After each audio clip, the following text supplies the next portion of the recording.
2 mois après les élections législatives, le président de la Guinée-Bissau ne parvient toujours pas à nommer un Premier ministre et à former un gouvernement légitime.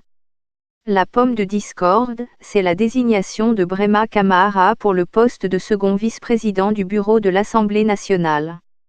Le poste revient de droit à son parti, le Mouvement pour l'alternance démocratique, Madame G15.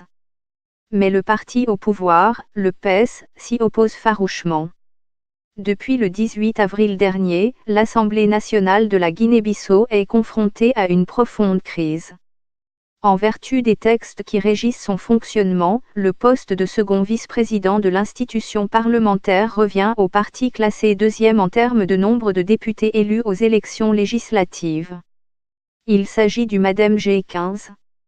En Guinée-Bissau, le PES s'en passe de tenir les rênes du gouvernement Guinée-Bissau, les sanctions de la Communauté économique des États indépendants de l'Afrique de l'Ouest tombent mais le Parti africain pour l'indépendance de la Guinée-Bissau et des îles du Cap-Vert, PES, s'oppose farouchement à ce que Brema Camara, leader du Madame G15, occupe ce poste.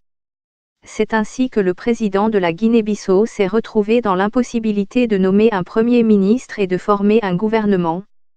Les cadres supérieurs du Madame G15, eux, jurent qu'ils ne lâcheront prise.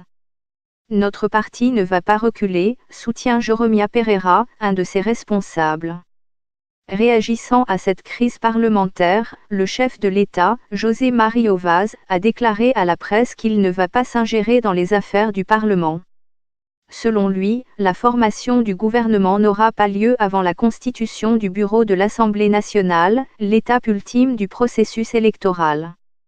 Le 30 avril, la Communauté économique des États de l'Afrique de l'Ouest, Communauté économique des États indépendants de l'Afrique de l'Ouest, a envoyé à Bissau des émissaires qui ont rencontré les acteurs de la crise parlementaire et le chef de l'État. À la fin de sa mission de quelques heures, la Communauté économique des États indépendants de l'Afrique de l'Ouest, dont la Guinée-Bissau est membre, a recommandé que le processus électoral soit bouclé conformément aux lois du pays.